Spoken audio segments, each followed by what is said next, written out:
Pas saya jalan di lorong itu kayak saya jalannya pelan-pelan dulu. Kalau pas saya hentak kaki gitu, ada kayak 2 kali gitu bunyinya. Padahal sih cuma langkah sekali. Kayak langkah sepatu lagi. Padahal saya nggak pakai sepatu, pakai sendal doang. Dicari-cari besok pagi, malamnya itu nggak ketemu. Jadi paginya itu ketemunya itu di pohon kelapa itu guys. Beneran di atas pohon kelapa itu.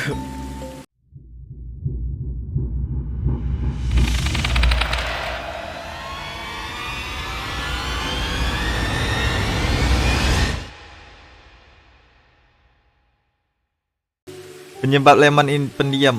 Enggak, saya itu sebenarnya pas kecil itu anaknya nakal guys. Orang kayak sering saya lemparin batu, saya kata-katain gitu loh pas kecil nakal. Jadi saya tuh pas kata itu kayak banyak jin di badan itu, kalau orang Aceh bilang itu kayak harus disumbo, sembo. Apa ya namanya? Wah, namanya tuh disembo atau apa gitu guys. Pokoknya itu kayak bukan disunbo. Disembo itu kayak kita tuh kayak dibaca-bacain gitu loh, kayak terus kita minum airnya gitu. Sama orang pintar gitu. Disembor. Ya kayaknya Disembo setahu saya namanya. Orang Aceh itu. Disembor. Ya kayak di jampi-jampi gitu. Iya itu Rukiah. Iya itu Rukiah ya. Terus kayak kepala saya ditarik gitu loh. Saya nggak tahu itu percaya apa enggak, tapi menurut saya itu nggak ngefek. Apaan dah digituin. Terus mereka kasih air gitu kan buat dibawa pulang ntar diminum gitu. Nggak ada saya minum. Nggak jelas. Nggak tahu, saya nggak terlalu percaya sih masalah gituan. Itu Rukiah. Kayak kepala kita itu diginiin gitu. terus katanya itu ada banyak jin di badan saya sama orang yang yang dibilang pintar itu. Katanya di badan saya itu banyak jin gitu. Jadi ditarik gitu jinnya. Jadi gitu pas kecil itu saya dikatain gitu karena nakal gitu. Terus pas SMP saya tuh jadi pendiam banget. Pas masuk ke SMP tuh saya kayak malas banget gitu loh, kayak mending sendiri-sendiri gitu. Kayak keluarga datang aja, kalau suruh salam itu kayak harus, kalau keluarga datang tuh kayak saya tuh menjauh gitu loh, kayak pergi gitu, males. Disuruh salam aja harus ditanyain dulu, suruh salam ini.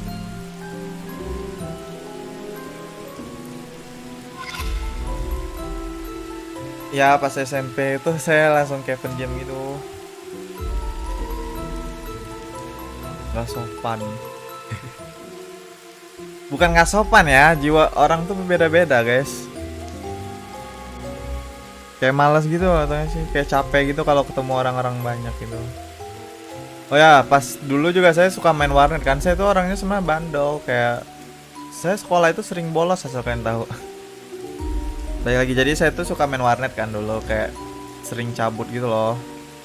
Cabut sekolah main warnet, atau enggak kalau pulang sekolah kayak terus main warnet sampai sore baru pulang. Jadi ada satu hari itu saya pulangnya sore kan. Di rumah saya tuh kayak lorong gini, belok ke kiri. Jalan warnetnya itu di sananya gitu, di jauh dari lorongnya. Jadi saya pulangnya itu maghrib lagi azan beneran kayak bocil azan. Jadi kayak memang lagi azan gitu kan, maghrib. Terus saya jalan santai pertama. Pas saya udah sampai ke lorong itu, ada wewe itu, nggak tahu dah itu apaan. Pas saya jalan di lorong itu kayak saya jalannya pelan-pelan dulu. Kalau pas saya hentak kaki gitu, ada kayak 2 kali gitu bunyinya. Padahal sih cuma langkah sekali. Kayak langkah sepatu lagi. Padahal saya nggak pakai sepatu, pakai sendal doang. Gitu kan? Kayak saya langkah, terus ada kayak langkah sepatu, tek. Langkah lagi, tek. Saya kayak udah takut gitu kan. Tau gak sih bocah? Saya lari, bunyinya makin tek, beneran kayak 2 kali. Padahal saya langkahnya cuma sekali. Terus saya langsung lari, lewatin lorong itu, saya belok kiri. Belok kirinya itu baru rumah saya. Nah di lorong itu, ayahku itu pernah cerita juga. Jadi ayahku tuh suka, tau gak sih kalau bapak-bapak yang suka ngeronda gitu, tau gak sih? Ya tuh itu kan memang suka ngeronda kan. Bukan bergema, nggak mungkin bergema. Itu lorongnya nggak bergema, tai.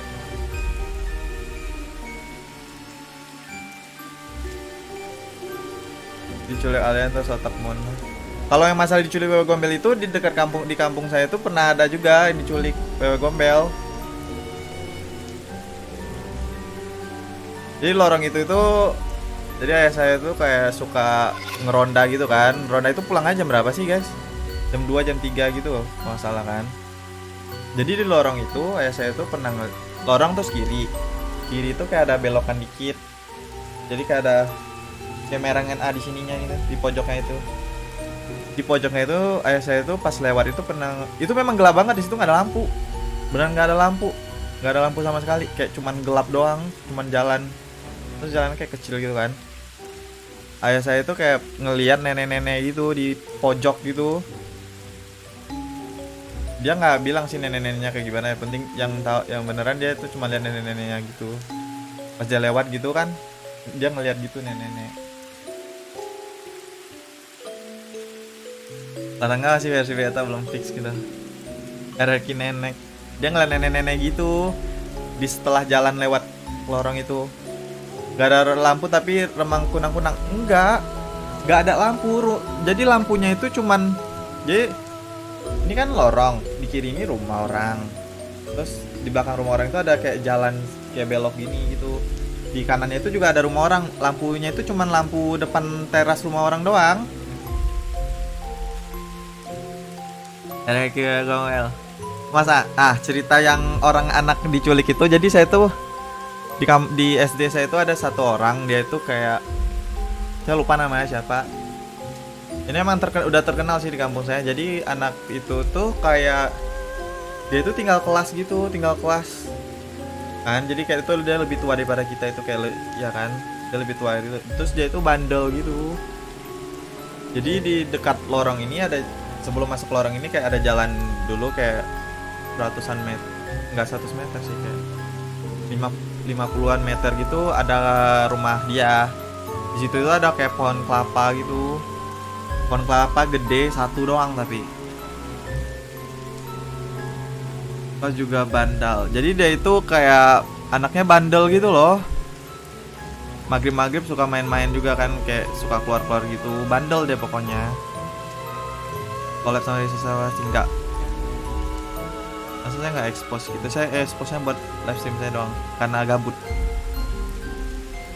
Jadi itu kayak dia itu kan bandel kan, suka kayak maghrib-maghrib itu masih nggak keluar rumah.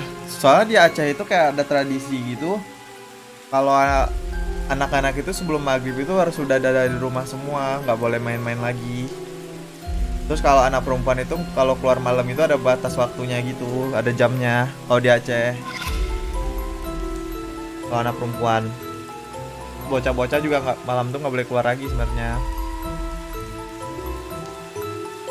Jadi dia itu kan main maghrib kan. Terus orang tuanya itu bingung, dia itu nggak nemu anaknya, nggak pulang-pulang. Dicari-cari besok pagi, malamnya itu nggak ketemu. Jadi paginya itu ketemunya itu di pohon kelapa itu guys, beneran di atas pohon kelapa itu. Orang dewasa juga kah? Iya, kalau dewasa nggak tahu deh. Setahu saya kayak cewek gitu kayak jam 10 gitu nggak boleh di luar, nggak boleh jalan-jalan, nggak boleh keluar gitu.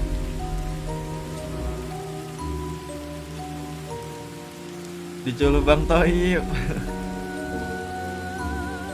Kalau sekarang mah sampai nggak tahu, setahu saya sih di Aceh masih deh kayaknya.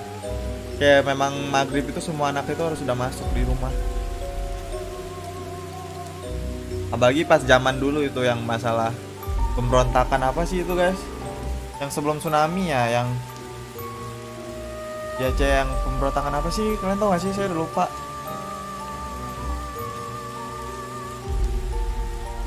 GAM ya, mungkin itu ya. Jadi dulu itu kayak semua anak-anak itu harus sudah masuk itu pas maghrib gitu. Soalnya saya itu dulu pas kecil tuh sering dengar suara tembakan-tembakan gitu loh. Awan vulkan enggak.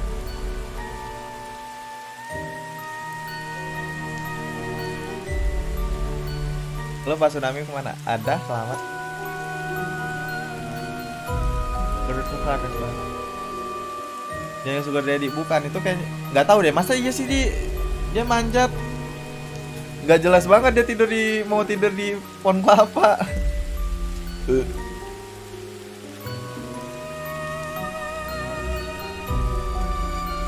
Nggak jelas banget kan? Terus di rumah saya itu, oh ya nih cerita ini. Jadi rumah saya tuh kayak hamil anaknya yang keberapa gitu. Hamil adik saya adik saya yang kedua kayaknya. Jadi dia itu kayak hamil kan, hamil tua, hamil tua apa masih muda ya nggak tahu. Hamil tua kayaknya udah gede perutnya soalnya. Jadi di situ di kamar belakang kamar kita tuh ada pohon gitu. Pohonnya itu pohon kuda-kuda ya. Apa pohon apa sih? Tapi dia gede gitu. Pohon kuda-kuda gede nggak sih guys? Dia ada pohon kuda-kuda gitu kan. Pohon kupa. Jadi dia itu kayak setengah malam itu mama saya itu kayak kedengar suara kuntilanak gitu, kayak kuntilanak ketawa atau ketawa atau nangis ya lupa saya. Bukan beringin, bukan. Ibu hamil emang sering diganggu mon, kayak tante aku pas hamil diketawain jam 1 malam. Iya itu dia memang tengah-tengah malam gitu katanya. Paginya mamaku cerita gitu. Emang orang hamil sering digangguin ya?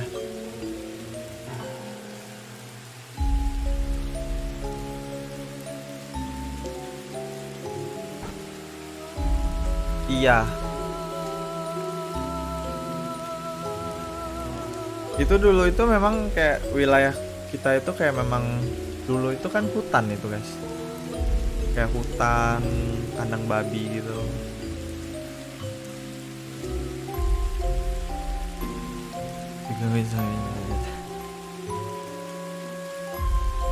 Iya kuntilanak biasa mau makan anaknya masa.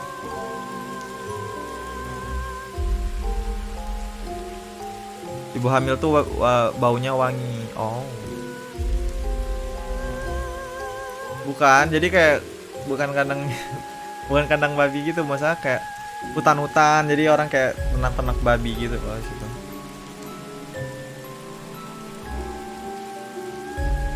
Sebenarnya serem itu karena habis tsunami di rumah kita tuh kayak banyak mayat-mayat gitu loh.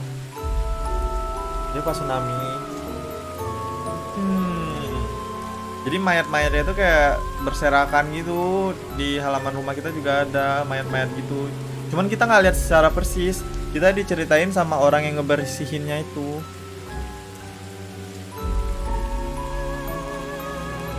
Kan pas tsunami itu mayat-mayat gitu kan, kayak ada bayi gitu.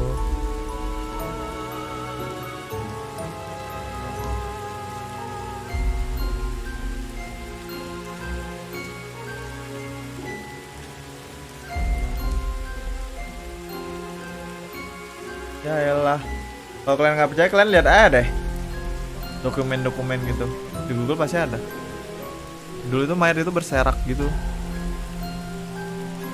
Saya nggak tahu, soalnya saya kan pergi kan. Kita pergi dari rumah itu. Balik-balik memang udah dibersihin gitu, kayak lumpurnya itu udah dibersihin sama orang-orang itu yang apa sih? Petugas-petugas yang ngebantuin gitu, jadi kayak udah dibersihin gitu.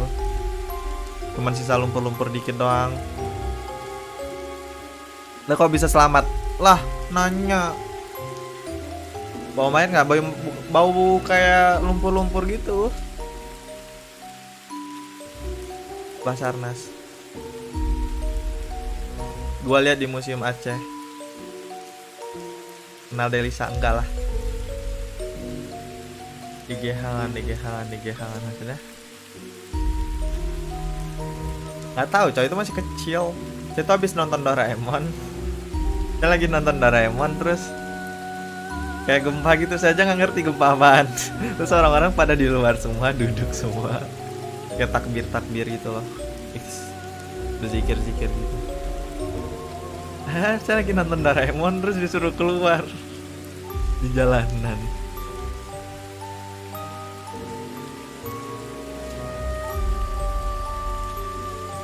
Mana di belakang kamu apa tuh? Nggak usah nakutin.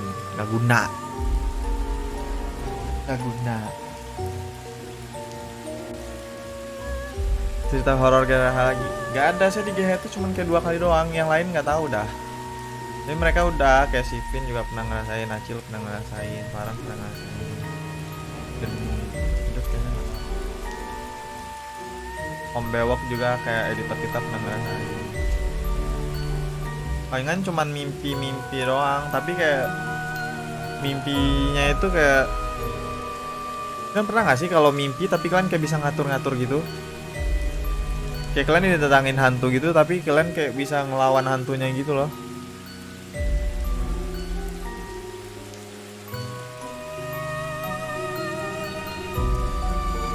Pernah. Ketindihan saya udah nggak pernah ketindihan lagi.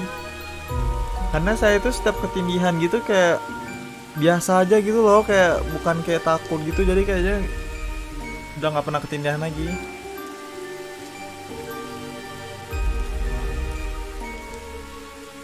Jadi setiap saya tidur gelap-gelap gitu, kalau ya sih kalau tidur gelap-gelap, kalau setiap saya tidur gelap gitu, pasti saya bisa mimpi yang kayak gitu gitu loh, kayak sadar gitu ini mimpi gitu. Jadi kalau ketindihan gitu saya pernah ngerasain memang kayak teriak-teriak gitu nggak didengar orang kan. Tapi sebenarnya itu bukan, itu kayak ilusi kita doang. Itu kayak saraf kita itu udah bangun tapi otot-otot sama semua organ kita itu, bukan organ sih, kayak otot-otot kita itu belum bangun gitu, cuman sarafnya doang yang udah bangun. Itu ada teorinya. Jadi teorinya itu kita tuh hidup sekarang itu tuh cuman kayak hidup kita itu hidup yang kita jalanin itu kayak simulasi dari orang yang dari masa depan yang recreate gitu. Kita hidup di simulasi gitu. Jadi ada bug-bug gitu loh. Makanya kan ada deja vu gitu. Ya, kan ada yang tahu kan? Di luar saya tahu-tahu semua nih. Ya, kayak ada teorinya gitu.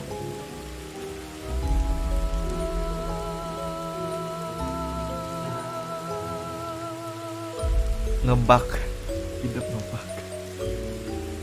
Gua sering, deja vu udah biasa. Jadi deja vu itu kayak bisa jadi kita memang udah pernah ngalaminnya. Yaitu gara-gara itu yang simulasi itu, atau ya glitch gitu. Iya glitch. Ini kayak ada bug glitch gitu ya. Bisa jadi memang kita beneran mimpi itu, cuman kita nggak ingat mimpinya. Terus kita sekelibat doang. Soalnya pas kita mimpi itu, kalian ingat semua enggak kan? Kecuali memang kalian catat.